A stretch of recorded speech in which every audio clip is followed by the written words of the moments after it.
Okay, so let us start. Bismillah ar-Rahman ar-Rahim. In today's lecture 7, we will discuss about branching pipes, problems. Then we will discuss empirical equations for pipe flow and pipeline with pump or turbine. So we have branching pipes. In the last lecture, we discussed about pipes in series, pipes in parallel. So we continue in that fashion. The next topic is branching pipes. As you can see here that we have 3 pipes. They are connected clear to each other and the water is flowing through them and they are connecting 3 reservoirs. Clear? So branching in pipes occur when water is brought by pipes to a junction when more than 2 pipes meet. Clear? So you can see here that this J, it is the junction, the meeting of the 3 pipes. If we have 2 pipes, then it's not branching. Clear? More than 2 pipes they meet. Clear? So it can be 3 pipes, 4 pipes, and so on. So this system must simultaneously satisfy 2 basic conditions. What are the 2 basic conditions? The first one is that the continuity and energy equations require that the flow entering the junction equals the flow leaving it. So what will be the continuity and energy equations require? That at this point J, which is the junction point, the meeting point, the flow entering the junction equals the flow leaving it.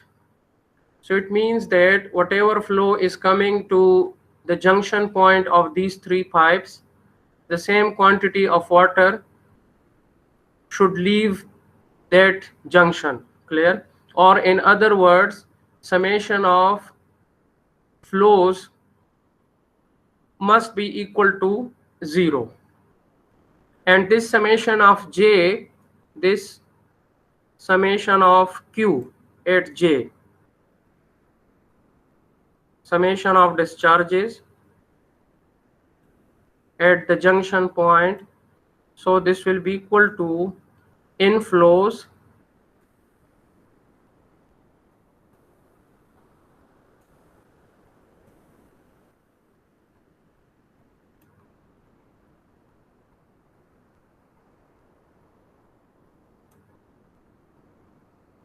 so we have inflows, water coming to the junction, minus outflows.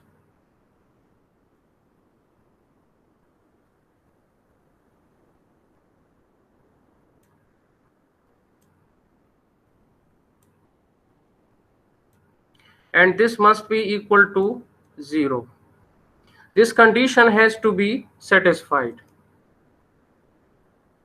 The second condition is that the pressure head at J, which is represented by imaginary open piezometer head tube with water at elevation P, is common to all pipes. This is important. It means that whatever is the pressure head at J given by this imaginary piezometer. So this is an imaginary piezometer. We want to represent the pressure head at the junction J. This is common to all pipes. This will be common to all pipes. Just like if you remember in the last lecture, we discussed about pipes in parallel. So the 3 pipes, they meet at A, clear, the entrance where the flow enters into the 3 pipes, and then they discharge again at some downward point B. If you remember, there was a point here in pipes in parallel that we discussed, and then there was one pipe, then there was another pipe, and then there was a third pipe, and then they meet again at some downward point B. And then at this point we have the piezometer, and then at this point we have the piezometer, and then the difference of level was represented by the head loss. So in a similar fashion, in this case, the pressure head at J, that will be common to all the pipes. Clear? So what we can say is that pressure at point J, that will be equal to P, and it is given or measured by this imaginary piezometer. Clear?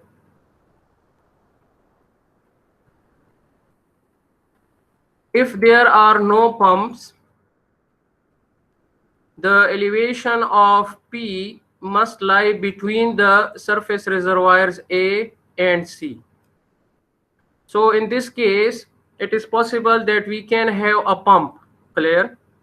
So what is the purpose of a pump? If you have studied, the purpose of the pump is that it aids the energy. It aids the energy to the flowing water.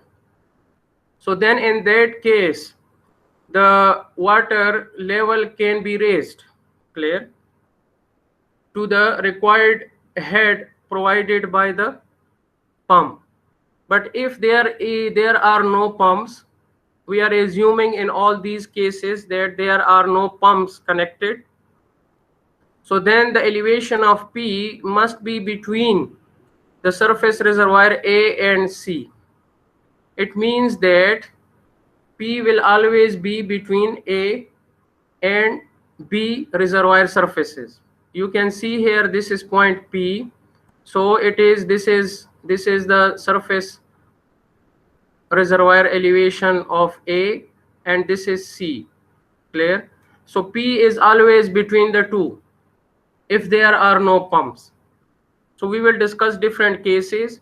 So in all the cases, this elevation P, clear, this will be between the two, between the surface elevation of reservoir A and C. If P is level with the surface of reservoir B, clear, then H2 and Q2 are both 0. It means that if this is the reservoir B here and P is here at the same level, now this is P, clear? Now this is P. So then it says that in this case, what will happen, that H2 and Q2 are both 0. Then in that case, Q2 will be 0. This Q2, this will be 0 in that case. And H2, it will also be 0.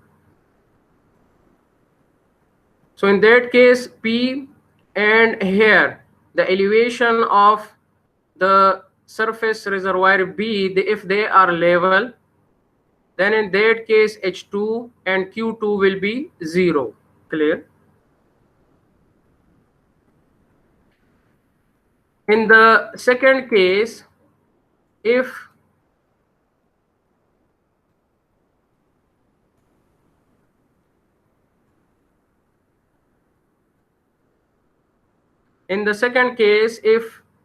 what we have, that P is above, it is above the surface reservoir B, then water must flow into B. Like in this case, you can see here P is above the reservoir B surface. So then in that case, what we have is that water will flow into reservoir B. Clear? And then the continuity equation at J will be equal to Q1 equal to Q2 plus Q3. Because this surface level is higher than P, so water will flow from reservoir A towards the junction point J. So that's why you can see that Q1 is out of reservoir A. And this is above B and C. So it means that water will flow into reservoir B and also into reservoir C. So then in that case, the continuity equation will be equal to that Q1, because this is inflow, so this will be equal to Q2 plus Q3, both are outflows. So what we see here, that this Q1, this is basically inflow.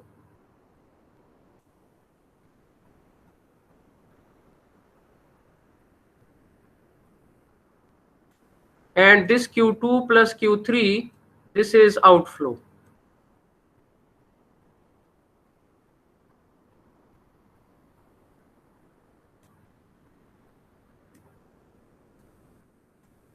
Clear? If P2 is below the surface reservoir B, then water flow must be out of B, and in that case it will be equal to Q1 plus Q2 equal to Q3. So when this P level is below, clear, the surface reservoir B, so you can see here, let's say it is here, this is now P. So then in this case, this will not be true, but flow will be out of reservoir B. This will be Q2 in that case. Clear? So Q1 will be the same. Q2 will be into the reservoir, out of the reservoir B into this junction point J, and Q3 will be into reservoir C. So then in that case, you can see that Q1 plus Q2 will be equal to Q3. So for the figure that is shown above, the governing conditions are for this case. Clear? For this case, which is shown here,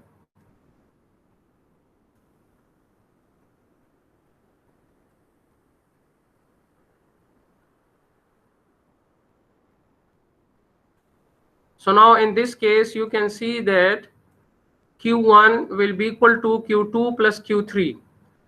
Q1 is the outflow from reservoir A, and Q2 and Q3, they are inflows to the reservoir B and C respectively. So for this given figure, this is the equation that will come from the continuity, and elevation of P is common to all the three pipes. So this elevation P, it is common, clear, to all pipes 1.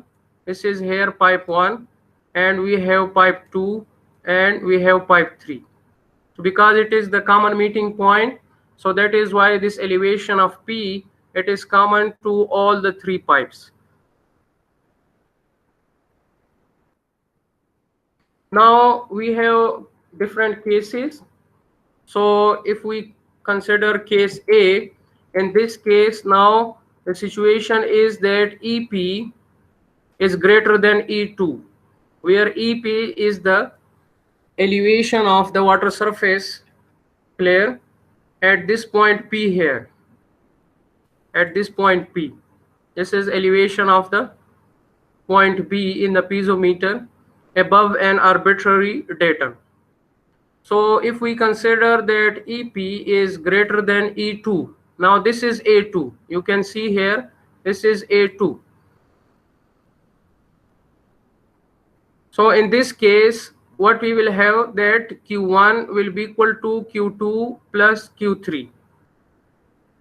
As we already discussed, if this is the situation, then Q1 will be equal to Q2 plus Q3. Now we apply the energy equation between the surface of reservoir A and point P. Now we apply energy equation between a point here and another point here, point P. So in that case, what we will have? We have P1 by gamma plus Z1 plus V1 square by 2G. At this point here, this is P1, clear? P1 by gamma here, V1 square by 2G plus Z1. And this will be equal to PP by gamma plus ZP plus VP square by 2G. This is here at this point, point P, plus H1, where H1 is the head losses that will occur as the liquid or the water moves from point 1 to this point P. Clear? So in this topic, what we will do is that we will neglect the minor losses. This is an assumption. We will neglect the minor losses and we will neglect the velocity head. That's why you can see here, because we are assuming that the pipe lengths are sufficiently long, that we neglect the velocity heads. So then in that case, that's why you see here the energy line and the hydraulic grade line, they are shown as same. So this is assumption, clear? It is written in the textbook. This is our assumption. And minor losses we neglect. So then in that case, we only consider this total head loss here. This will be only equal to the major head loss. So that will be equal to HF. And we will take both this as equal to H.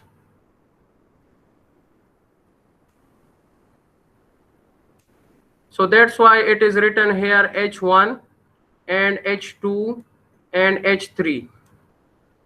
Clear? So that's why for this point 1 and point B, we have this pipe 1 connected. So that's why it is written here as H1. Now when you simplify, so you can see that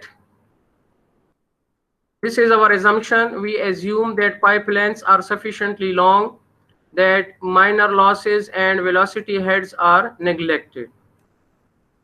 So now this P by gamma, this is 0, Z1 above a datum, so this is equal to E1 here, and V1 square by 2G. This velocity here is negligible, very small.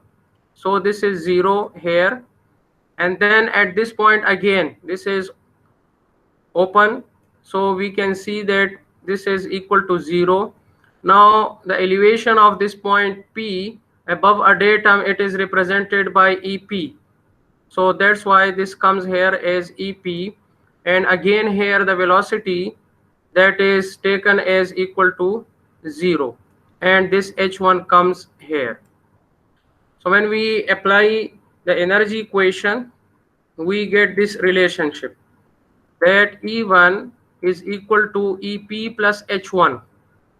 And this is what you can see here in this diagram. This is E1 here. You see here, this is E1. This is what is shown here, E1. And this E1 is equal to this EP. This is here EP. And this is H1. So you can see here, this one. Here, you can see EP is equal to EP plus H1 is equal to E1. Clear? So E1 is equal to H1 plus EP. And this is how it comes by apply the energy equation between the 2 points here. So similarly, if we apply the energy equation between point P and we consider another point 2 here. This is, let's say, point 2 here.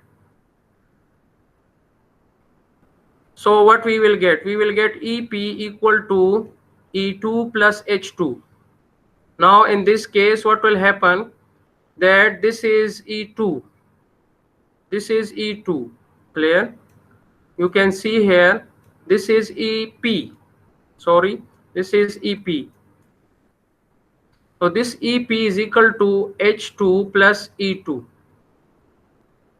This is the relationship that we will get. EP is equal to E2 plus H2. And if you apply the energy equation between point P and you consider another point here, 3 point here, this is now point 3. So then in that case, we will get that EP, this is equal to E3 plus H3. You can see here this EP, this is equal to H3 plus E3. So E3 plus H3, you can see here this is equal to EP. So EP is equal to E3 plus H3. Next we have case B. So in case B, we are assuming that EP is less than E2. Clear? Now in the previous case, we assume that EP is greater than E2. But now in this case, you can see that EP, this is our EP, and this EP is less than, this is EP. Clear? This is EP. And you can see this is E2. So now in this case, EP is less than E2.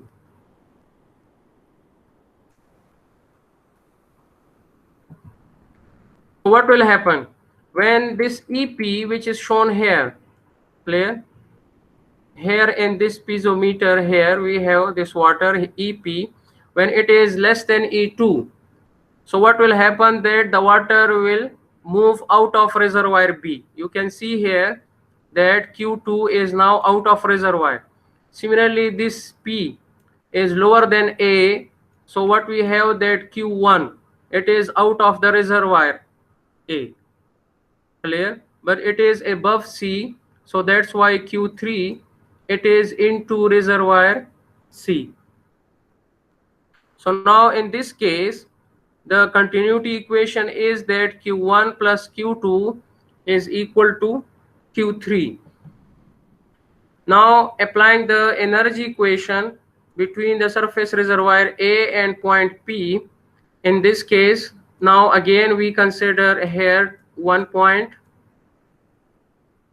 and also we consider this point P here. So again, if we apply the energy equation, then in that case, we will have P1 by gamma plus Z1 plus V1 square by 2G is equal to PP by gamma plus ZP plus VP square by 2G plus H1. So again, if you apply here, P by gamma, it is 0, Z1. So this will be equal to E1, and the velocity is 0. So in here, PP by gamma, this is 0. And ZP is taken as equal to EP, and VP square by 2G, that is 0. And the head loss, that is represented by H1. So it comes here. When you simplify, so we get E1 is equal to EP plus H1. Similarly, if you proceed, so in this case, we will have E2 equal to EP plus H2. Now you can see here that H2, you can see in this case, what we have this H2, E2 here. This is E2 from here to here, and then this will be equal to H2. H2, this is H2, and then this is EP. Clear? So what we can see here, EP plus H2 is equal to E2. This is what we get. You will get the same result when you apply the energy equation between P and you consider point 2 here, surface of reservoir B. Yeah. Similarly, when you apply the energy equation between point P and you consider a third point here, point 3 here, so then in that case, EP is equal to E3 plus H3. You can see here EP, clear? This is EP here. This is EP. This is EP. So this is equal to H3, this H3, and then E3. So EP is equal to E3 plus H3. Now, what is the basic difference between case A and case B? If you consider case A, so now we have E1 equal to EP plus H1. This is also the case in case B. EP is equal to E3 plus H3. This is also the case in case B. Clear? Case A and case B, these are common. When we have EP greater than E2, then in that case EP equal to E2 plus H2. But in case B, E2 is equal to EP plus H2. This is the difference between the two cases. This is the same for case A and case B. This is the same for case A and case B. The only difference is here. Clear? So in terms of case A, what is the difference now between case A? So in case A, what was the situation that EP greater than E2? Clear? So in that case, what we will write down? We will write down that EP is equal to E2 plus H2. This was the situation. EP equal to E2 plus H2. Clear? So what you can see here, EP is equal to H2 plus E2 when EP is greater than E2. And this was case B. So in case B,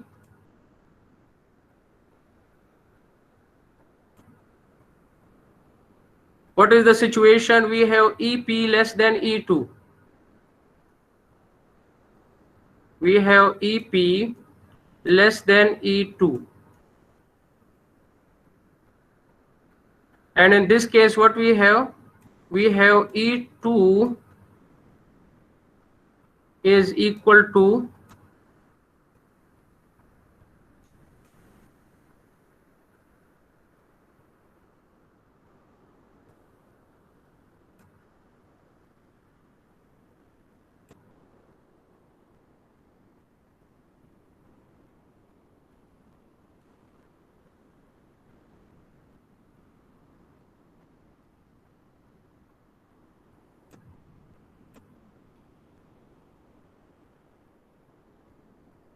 so this is basically the difference between the two cases.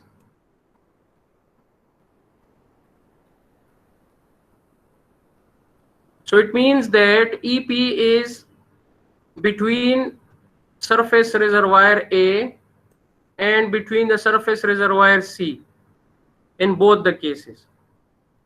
But in case A, it is above the reservoir surface B, and in the second case, it is below the reservoir B surface.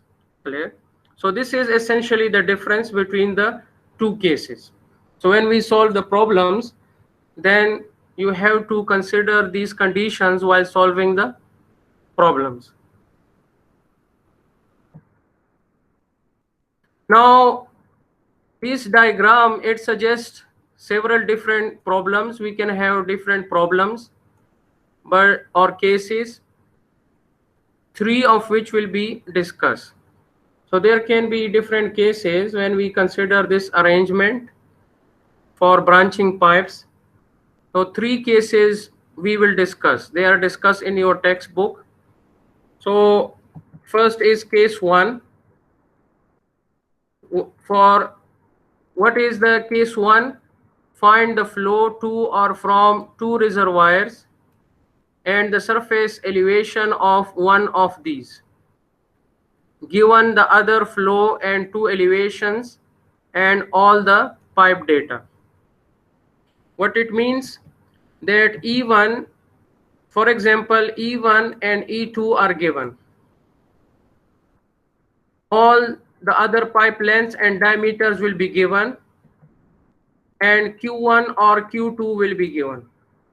So it means that if the elevation of the water surface in the two reservoirs is given, then the discharge for one of them is given. Q1 is given or Q2 is given. This is case 1 problem, and it will be required to calculate the elevation of the third reservoir.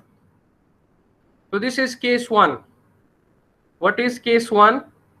Case 1 is that we are given two reservoir elevations and discharge for one of them. For example, E1 is given and E2 given. Discharge for one of them is given. In the question, either Q1 will be given or Q2 will be given. So this will be the given data, and it will be required to calculate the elevation of the water surface in the third reservoir. This is case 1.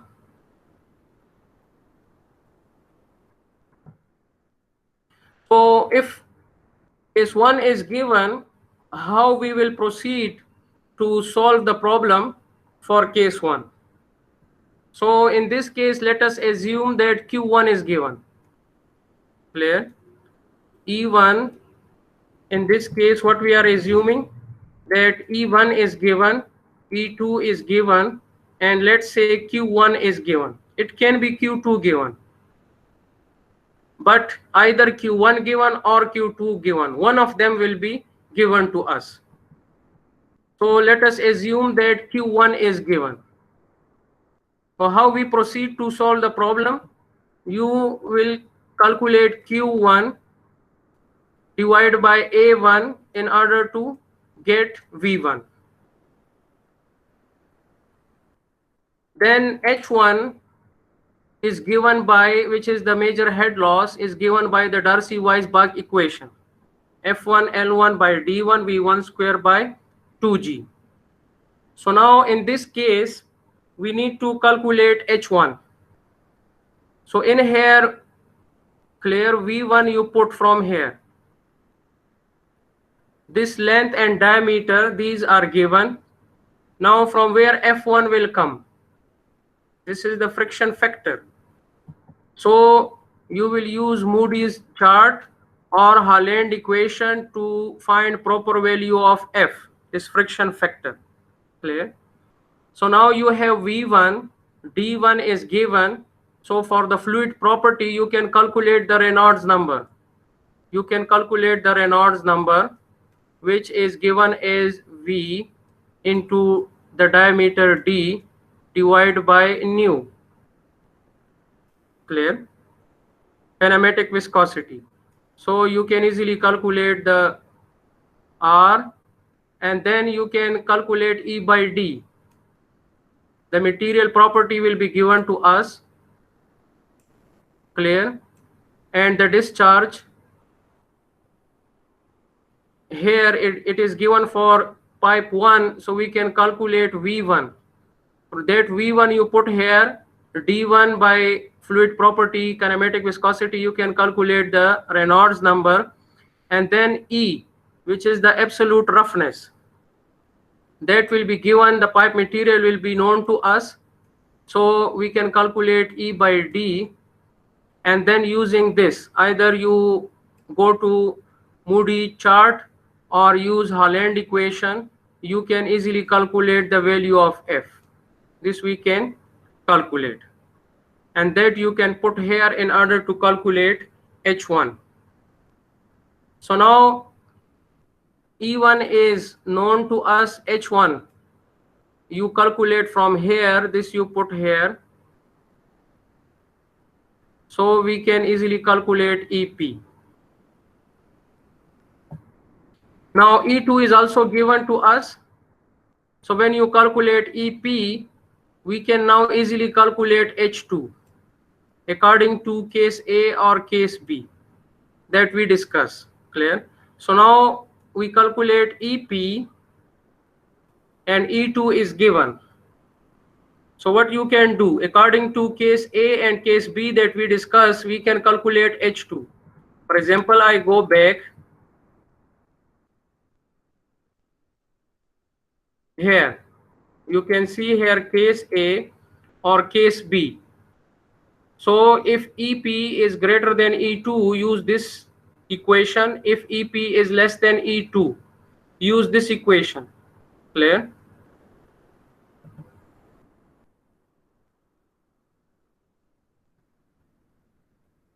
So we can calculate H2. Then you can calculate Q2. Clear? How to calculate Q2? We will assume turbulent flow. This will be the assumption that let turbulent flow occur in the pipe. So this is the equation that we already discussed before. Clear? That you can calculate the discharge. Q is equal to AV, and this V is given by this expression here. If you remember, we solved the single pipe flow problems, and there was a trial and error procedure to calculate the F. So in order to avoid the trial and error procedure, if you remember, there was a direct solution. Clear? In the direct solution, we can avoid the trial and error procedure. Clear? We develop this equation. We develop this equation while solving the single pipe flow problems. So there is no F involved here. You can see here. We eliminate F using the Reynolds number and the Darcy-Weisbach formula. Clear? And the Colebrook equation that we use. So comparing those, we come up with this equation for the velocity and multiply by area for the discharge. Now in this case, we directly calculate the discharge, but there is no friction factor. Clear? So this we already discussed and we solved a problem on this. But here the assumption is that we have turbulent flow. Clear? When you calculate Q2, then you can calculate again the Reynolds number by calculating the velocity V2. Clear? From Q2, we can calculate V2, and that you can put here to calculate the Reynolds number, and Reynolds number should be greater than 2000, 4000 to be fully turbulent flow. So that you have to apply a check that yes, the flow is turbulent flow. Then application of this equation will be valid. So now here what we are doing, that we calculate Q2, we assume the flow to be turbulent flow, and we directly calculate from here. Now in this equation, everything is known to us. So this HF, this is H2 in that case here. Similarly, length and diameter, everything is known. This is fluid property, should be known to us. So now Q2 we calculate, and then Q3 can be calculated according to case A or case B. Clear? So when we have case A, what is the relationship? If I go back, you saw that when we have case B, this is the relationship for case B.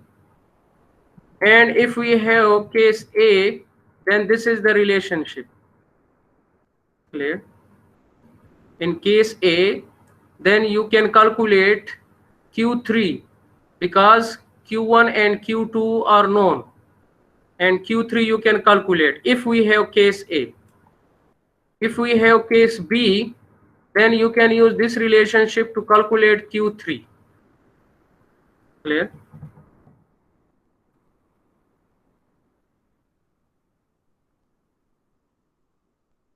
This is what it says, that you calculate Q3 according to case A or case B.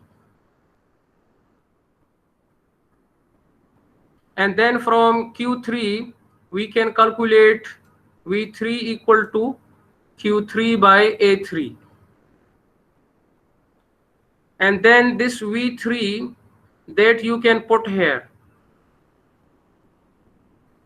in order to calculate H3. Now F3 is unknown. From where F3 will come?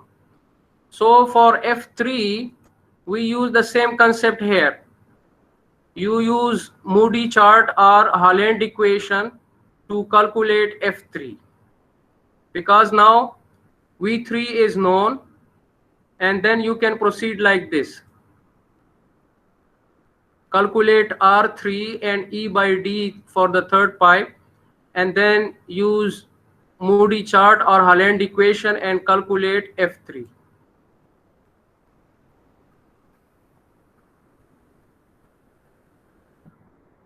Then E3 will be equal to EP. Clear? EP we already calculate here, in here, see? From here. And H3 you calculate here, from here, H3. So you can calculate E3. And this is what was required, that we calculate what was the required for this problem in case 1, E3, that we calculate E3. So when surface elevation for two reservoir is given and discharge for one of them is given, either Q1 given or Q2 given, what will be required? E3. So how we proceed? This is how we proceed to solve that problem. Clear? So this is how you can see in the end we determine E3. So this is case 1 problem. Clear? When we have case 1 problem, then this is the procedure that you will follow when solve the problem.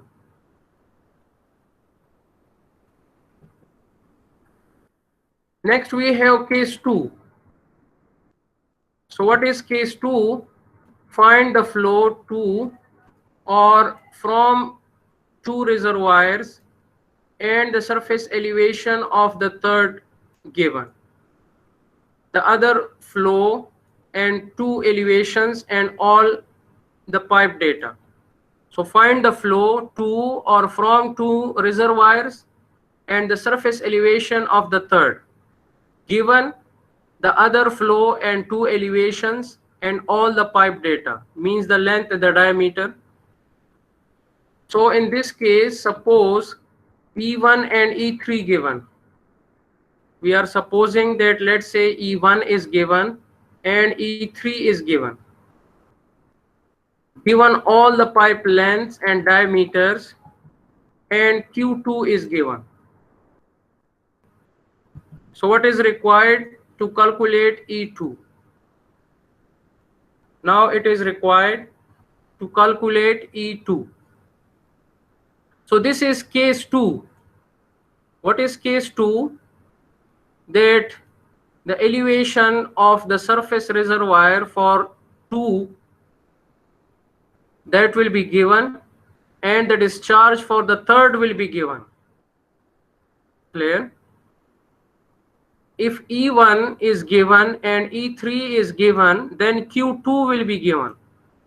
What was case 1? That if E1 is given and E3 is given, Q1 or Q3 is given. Discharge for one of them is given. Either Q1 given or Q3 given. This was case 2, case 1. Now what is case 2? That if, for example, E1 is given and E3 is given, then Q2 will be given. Discharge for the third will be given. This is now case 2. And what will be required? It will be required to calculate E2. To calculate this E2, this we have to calculate.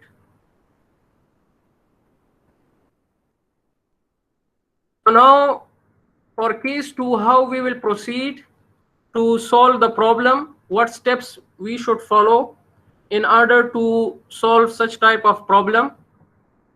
First, you have to assume the value of EP, because now E1 is given and E3 is given and Q2 is given.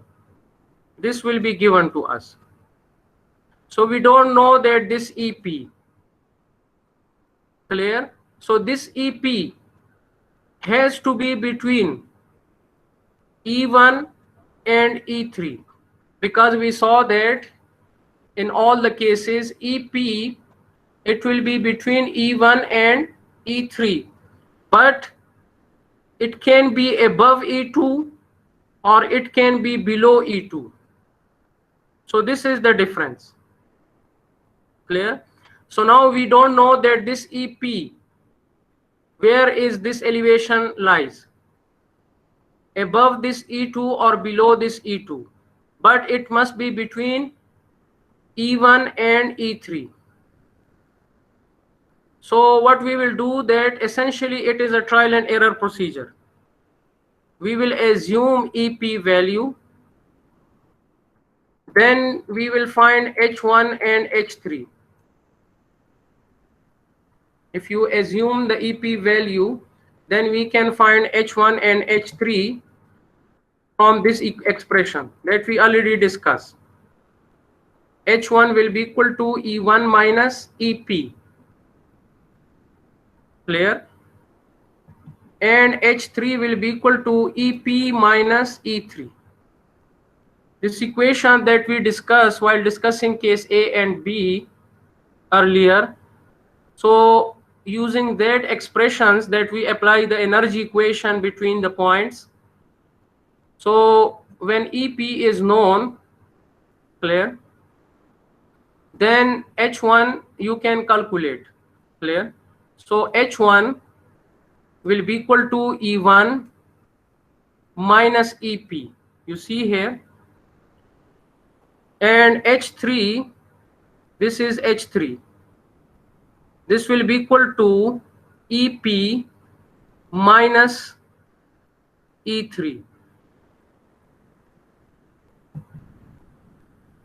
Then we have to calculate Q1 and Q3. So we will assume turbulent flow. And how to calculate? We apply this equation that we discussed previously. In this case, to calculate Q1 and Q3, H1 and H3, you can put here. You see HF. So this H1, you can put here and here also. All other things are known. You will calculate Q1. Then you can put this H3 here and also here, and then we can calculate Q3. But here the assumption is that we are assuming the flows to be turbulent flows. So it means that these discharges will be only correct if the flows are turbulent. And how to prove that? When the discharges are known, you can calculate the velocity. And from the velocity, we can calculate the Reynolds number. And then from the Reynolds number and the relative roughness, E by D, using Moody's chart or Haaland equation, you can calculate the friction factor. But from the Reynolds number, it will already tell you that the flow is turbulent or not. Clear?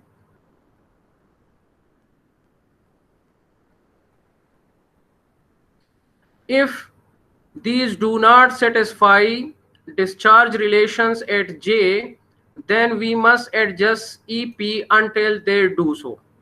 What it means? That what is given in this case?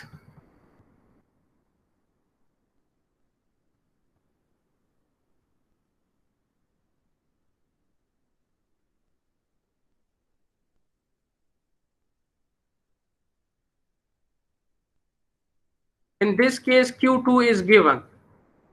So now what we did essentially in the steps is that we calculated Q1 and Q3. So now what we will do is that we will apply the continuity at this junction J. At this point, we will apply the continuity. So we have case A or case B. Then in that case, it will be equal to Q1 plus minus Q2 equal to Q3. Because we discusses the two cases, that either we have Q1 equal to Q2 plus Q3, or in the second case what we have is that Q1 plus Q2 is equal to Q3. So now Q2 is given, Q1 and Q3 you calculate. So according to this, we have to satisfy the discharge equation. Clear? If the discharge equation is not satisfied, then you have to change the value of EP, unless and until, adjust EP unless and until that the continuity equation is satisfied. So that is why it is a trial and error procedure, because this will be the first assumption, that we assume the value for EP. If the discharge equation is not satisfied, then in that case we have to go for the second trial and so on, unless and until that the discharge equation is satisfied. So once the discharge equation is satisfied, then we can calculate V2, because Q2 is given to us, and then from there we can calculate R2. From V2 we can calculate R2 and F2, as I said earlier. So in that case, R2 is the Reynolds number and F2 is the friction factor, because from V2 you calculate R2, and then from R2 and E by D for pipe 2, as I explained, you can calculate F2 from Moody's chart or Holland equation, and this F2 you can put here to calculate H2. V2 is already calculated from Q2, this one here.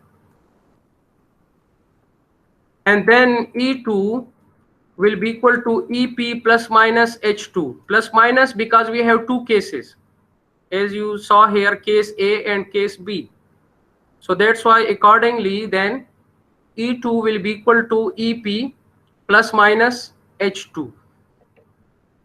So what was required in this case? If I go back to the problem,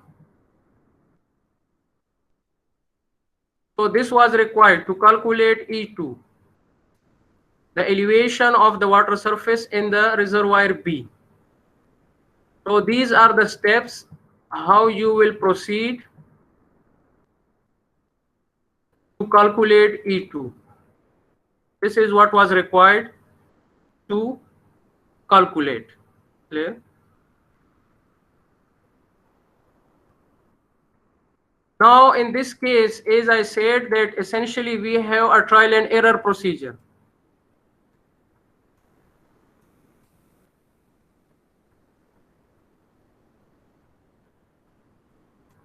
So we will have trial and error because we don't know first exactly the position of EP. If initially we can guess the correct position of EP, then in the first trial we will get the solution. Clear? Because we have to justify this condition here. So in this case Q2 is given, but Q1 and Q3 comes because we assume the value of this EP. So we don't know the value of EP. If we by chance we know the exact value and correct value of EP, then we can correctly calculate Q1, Q3, and it will automatically satisfy this equation. But since this equation may not be satisfied because we are assuming a p-value, so we will go for the second trial, for the third trial, and so on, unless and until the continuity is satisfied. So this is a trial and error procedure. Clear? So in order to simplify this trial and error procedure, this figure given in our textbook can help us. So what this figure represents, it has summation of q here, shown here on the x-axis, summation of q. And what is summation of q? We already discussed that summation of q is just the sum of flows at this point here, at the junction point. So summation of q at j, point j, it is simply equal to inflows, whatever the flows that moves towards, inflows minus outflows.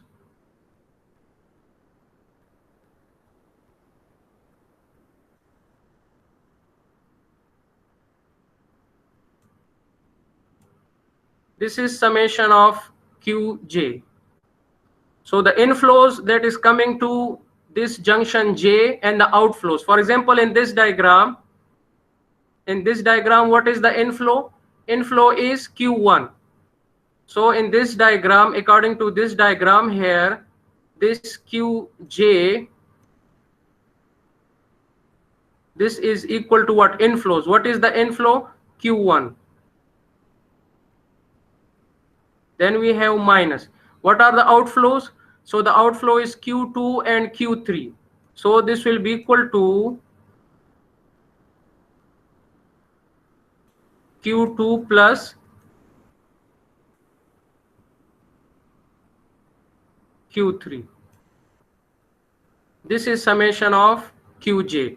So that summation of qj that you plot here, this is what you see here along the x-axis. So it can be plus, it can be minus.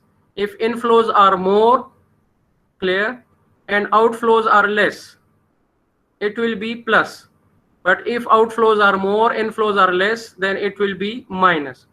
So this is how you do. For example, in trial 1, you have this point here, and this is the vertical axis represents elevation of P. Clear? And at this point P, this is point P, the elevation of P value, for which you can see here for this P, summation of Q is 0. So this is the required condition, because for this P value, summation of Q is 0. It means inflows minus outflows is equal to 0. And this is the required condition. What is the required condition? That sum of inflows minus sum of outflows should be equal to 0. Clear? So it will only happen for this P elevation here. But this P elevation we don't know in advance. If we know this P value, so this P value we can assume here. This will be the correct P value, and we will just get the solution in one trial. But since we don't know, so what we do is that we assume, let's say this was your first value, then this was your second value, and so on. You get a third value, and so on. So using this diagram, we get a help. So when we join these trial values by a line, it will not be a straight line, but we assume a straight line. Clear? So then using this figure, we can calculate this value of P by interpolation. So for this value of P, the continuity equation will be satisfied, and we can easily find the final solution to the problem. So this is essentially a trial and error procedure for case 2, because we don't know the correct value of EP. It will be a trial and error procedure, but to help converge the value of EP to the correct value, this figure plotted here, through this figure, we can use interpolation to calculate the P value, which will satisfy the continuity equation. This is the requirement. And we can easily find the final solution. Otherwise, you will just increase and decrease the value of EP unless and until the continuity equation is satisfied. So it may take more number of trials. Clear? But with the help of this diagram, we can easily get the correct value of P, but for that, you have to do more than one trial, minimum 2 trial or 3 trial. Only then we can use this concept to do the find the correct value by using interpolation, and then we can find the final solution to this problem. Clear?